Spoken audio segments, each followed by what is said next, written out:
Hello everyone, this is Mumbo and welcome back to another episode on the Hermitcraft server. It is episode 146 and today is a very exciting day indeed because this morning I picked up the keys to my new house. So we now have a new studio in which we are going to be making all of the videos and everything like that, and I'm going to be moving in all of my stuff over the next couple of weeks, but it is mine, I now have it.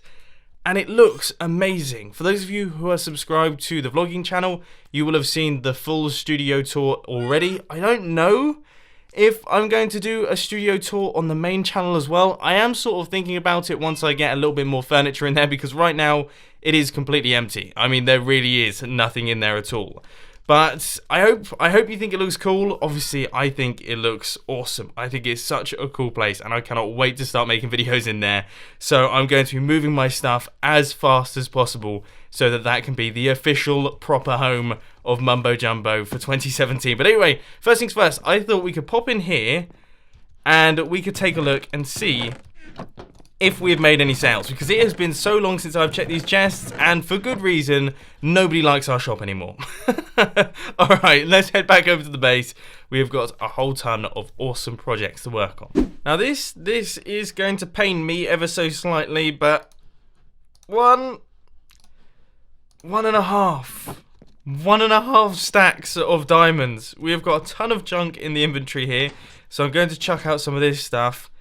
And then we're going to head over to the Brown District to do something that I probably should have done a very long time ago. And there it is. This is the store. Mr. Impulse's bookshop / beacon shop these days. Right, let's head down to the bottom. Now, last time I checked, 16 diamonds each. And he has got a whole bunch of them. So we're going to have, I guess that would be 4 beacons, 6 beacons. 1, 2, 3, 4, 5, 6. That takes our total number of beacons up to 7.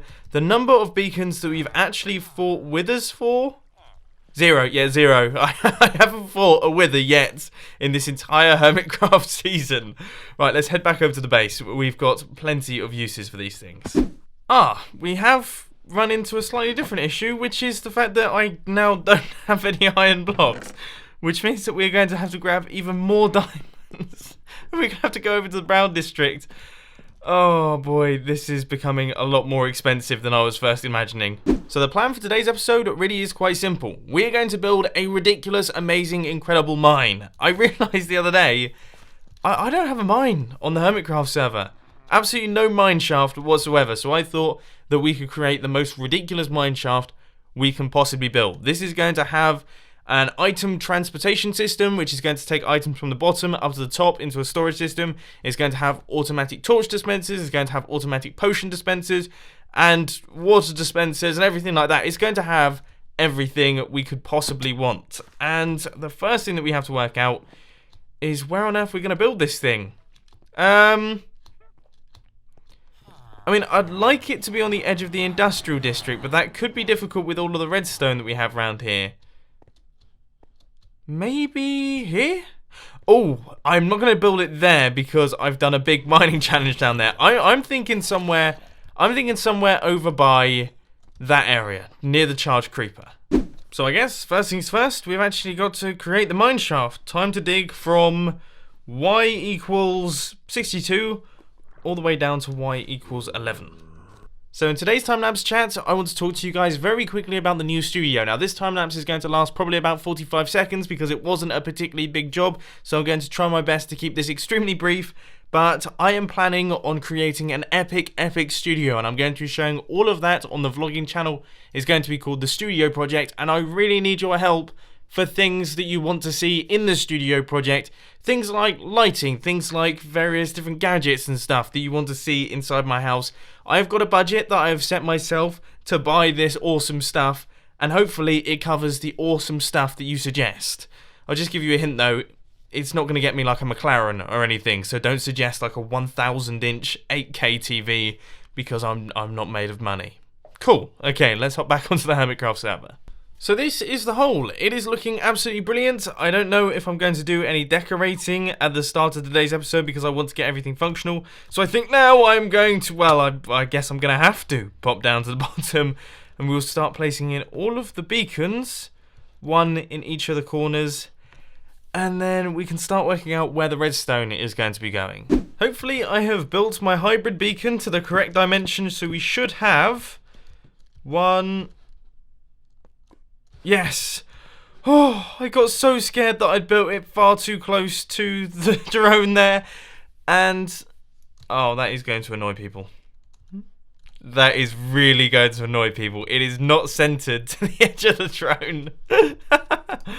Oh, aside from that, what sort of things do we want from each one of these beacons? So I would say one of them obviously has to be haste 2. That goes without saying. So we'll get that. Haste 2. Nice. I would say maybe speed 2.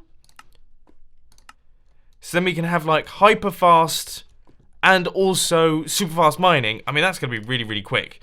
Which means that we're probably going to need regeneration, because otherwise we will fall in lava and die frequently. Now, why is it... Oh, okay, so resistance and regeneration. That's very good. That's very good. And then I guess strength too as well. I could live with this. Wow. I mean, if I run... Oh my word. This is going to be the fastest mining system ever.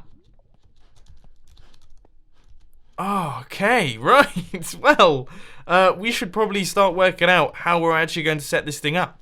Why can I never find the things that I need? I really want white stained glass. Yes! Oh wow, we've actually got lots of it. Whoa, whoa, whoa, whoa, whoa, whoa. What on earth is Impulse SV doing? He has built the super chunk up to be like a super tower. I hope he does that. That would be incredible. I really like that colour scheme as well. That's awesome. My favourite noise. Your favourite noise. Your favourite part to me. So, I've been hard at work once again, creating the Mineshaft for this place, and as you can see, it's decently long, but I genuinely thought that the range of beacons was further than that. I mean, you can still see to the end of it. I thought beacons had like a massive range, but clearly I was incorrect right there. So that is the maximum range of the beacons, and we're going to have various different strips going on from this point here. Now, I don't know if I'm actually going to try my best to make this place look pretty or not. I almost want to try and make it functional before I make it look pretty. So I think what I'm going to do is I'm going to add in the hopper systems, the item elevators, create the storage system, create the potion brewing stations, the potion dispensers, the water dispensers, the torch dispensers, and everything like that in today's episode, and we'll leave all the pretty stuff for the next one. Now, I must admit, I'm actually a little bit worried about this new system that we've created, because there's a chance it's too good. I just punched out that line there, that single strip of blocks all the way to the end to place in all the hoppers. I did it probably in about 6 seconds, which means that our mining system could be fully used up before we've even had a chance to start using it, really. As in, by the end of today's episode, if I do like a mining session, we might actually just completely use up all of the available space in the system. Yeah, that is a very real threat at this point in time. But I'm going to completely ignore it, and I'm going to continue building this thing, because this right here should be the item elevator, pretty much all done and dusted. We just run a repeater back into this thing, redstone going into the comparator, set that into subtract mode, and there we go. That is sending out the items. They should now be making their way up to the surface, unless there are caves above us, which I am going to have to double check. Turns out there was a lot of cave systems, so I've decided to apply a different technique. I've taken out all of the blocks going upwards, or I'm in the process of taking out all the blocks going upwards, and we're placing in cobblestone going right the way up to the surface. Yeah, it's a bit long-winded, but it does ensure that nobody actually takes out our item elevator. That isn't really what I wanted to see at the top of my elevator. Right, we have to try and find our way out of this place, which I think... Oh, I've lost where I am. How do I get out of here? There's lava everywhere. I just want to let you guys know that I brought the perfect quantity of cobblestone to go from bedrock up to the surface. That's how high I wanted to go. What are the chances of that happening? Anyway, let's pop down to the bottom. We're going to give this thing a tester. So we're going to chuck any old item on the inside of these hoppers right here. I need to light that up. That is super, super deadly. But I'm going to place in maybe 10 iron ore. So 10 iron ore is going into the system. And we should see that begin to be dropped out by our dropper. Awesome, awesome, awesome. Now let's try our best to launch upwards and see if this is appearing on our cobblestone. Now we have chosen a bad time to do it because there are mobs everywhere. But by the look of things, that has popped up. And 10. Awesome. Okay, so we have a fully functional item elevator. Now we just have to create a mini storage system for all of the drops that is also going to have a rubbish bin. Yeah, I feel like adding in a rubbish bin could actually be a really, really cool plan. Bit of a progress update for you guys. I have constructed the sorting system, which is going to filter out all of the rubbish blocks that we don't really want. So I'm going to be filtering out things like stone, cobblestone, dirt, andesite, diorite, and granite. Now for the time being, I am literally just going to filter this into a dropper, which is going to drop the items out into lava or probably just into the air. But in the future, I actually think I might hook it up into the storage silo system that we have over at the new mega base. That way we can store up loads of stone, loads of cobblestone, and what else are we storing? I can't actually remember what blocks we're storing in that area right there. In fact, I think it's all 6 of these. That could be perfect. That would be a really, really cool idea, but that is a long, long hopper line. And it's also a long water line as well. So I guess that's probably a project for a future episode. So this place is now completed. We have got the sorting system, we have got the chests, we have got all of those hooked up. We also have another rubbish bin over here, which allows us to chuck out any items that we don't particularly want. And that just fires them into that stone there, which is absolutely perfect. This thing is working. We now have the sort of smart mining system all set up, with the sending of the items from the bottom up to the top into the storage and then throwing out the rubbish items. Excellent, awesome. This thing is fantastic. Right, let's do a tiny bit of decorating because right now it is a little bit ugly. And then we can pop down to the bottom and continue on with the redstone stuff. So I've decided to keep things in keeping with the industrial district because of course we are so close to this place. But I don't know if I want to do that for the tunnel. So I guess you guys will have to let me know your thoughts down in the comment section. But now we're going to be popping down to the bottom. We're going to be leaving our storage system behind because there are a few extra details that I really want to add in. Number 1, lighting. Lighting would probably be a good idea. But number 2 is the ability to get water, torches, and most importantly, fire resist potions automatically down at the bottom here. So we need to set up some form of dropper system, I guess, in this area and potentially in front of all of these strips as well. But I'm not 100% certain on the second part. And that, my friends, is a whole bunch better. I mean, it's not pretty. None of this build is pretty in the slightest. But it's no longer lethal, which is a good thing. So both of those systems have been constructed. We have got the automatic torch dispenser, and we also have the automatic fire resistance potion dispenser, which is, yeah, that one's really quite easy. But this one also quite easy, but quite smart as well. So all you have to do is stand on the pressure plate, and then that will give you a whole bunch of redstone torches. And as you just saw right there, we managed to get 48 in probably around about 4 or 5 seconds. Now, I know what you're thinking. You could just use a chest. Yeah, you could just use a chest. But it wouldn't look anywhere near as cool as this system right here, which is why we're using this system right here. Because eventually, this mineshaft is going to look amazing.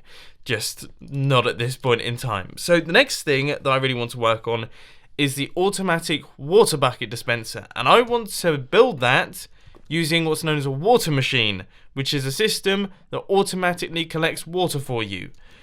I've built one of these before, and I really want to find it in my redstone testing world. There are times in life where I regret making my redstone testing world so massive. I don't even know where to begin to look. Oh, I can't even remember when I built it. I could just look at the tutorial. But no, I've now set myself the challenge, and I am going to find it. Oh my goodness, this thing is a lot more complicated than I remember. Why is it this complex? I want to see if it still works. So we've got... If we get ourselves a bucket. I went to search for silver bucket then. That's really, really strange. So if we chuck in a whole bunch of buckets into this system, out the bottom, we should get a bunch of filled water buckets.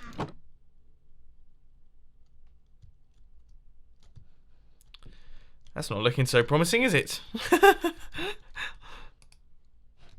Ah. What? Is there any particular reason why that's not updating?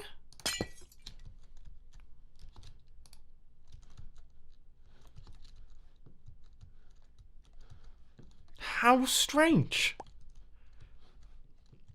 That comparator should be on. There are buckets in there. Hello? Ah, there's a chance that this has now been broken due to the fact that redstone blocks... That wasn't a thing. That's a new addition to the game.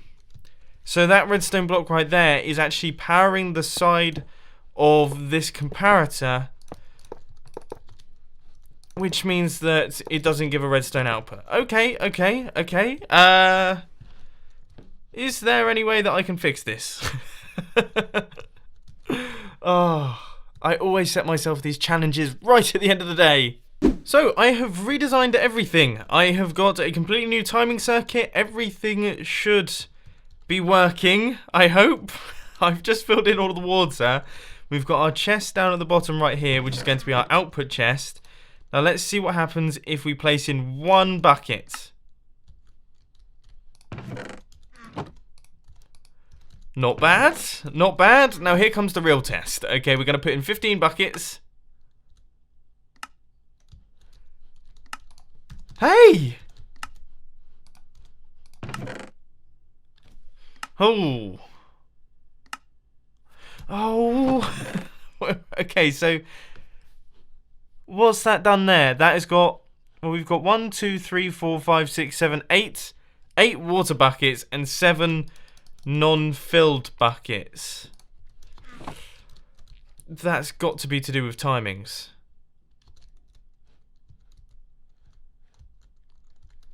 Maybe if I add in a few extra ticks, that could just about do us.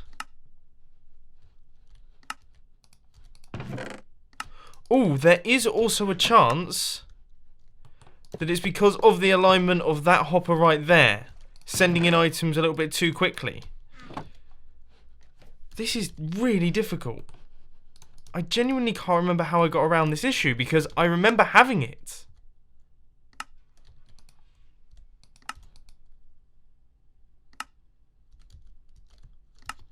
Now I think we have too long of a delay, which is also causing the same issue. Oh, back to the drawing board then. So I've come up with another idea. This one could be a little bit better, and that is to shorten the pulse, which allows...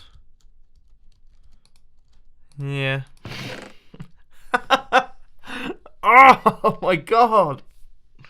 I've done it! I've actually done it! I've created a working system by actually taking out a part. So the delay was too long, it wasn't too short. I'm such a moron.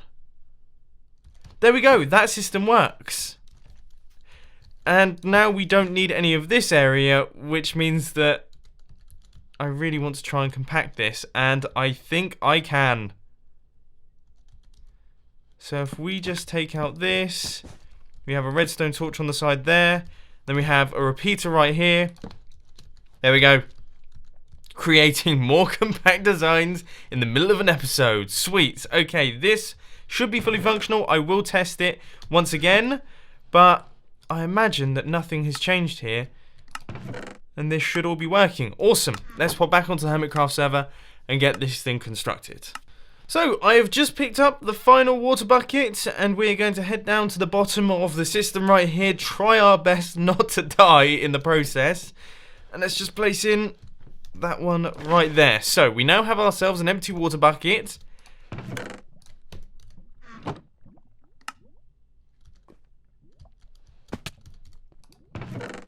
It works! The system works! We have got ourselves an automatic water bucket filler. We have also got an automatic redstone torch dispenser, as you just saw right there. We have got an automatic fire resistance potion dispenser and an automatic item sending system, which will take items from the bottom of our new mineshaft up to the top and then sort them out and get rid of the rubbish ones. And we have 4 new beacons and a massive new mineshaft. I would say we have done pretty well for today's episode. I hope you enjoyed it. If you did, please sure to hit that like button, and if you really loved it, then make sure to subscribe. But thanks for watching, guys. This has been Mumbo, and I'm out. I'll see you later.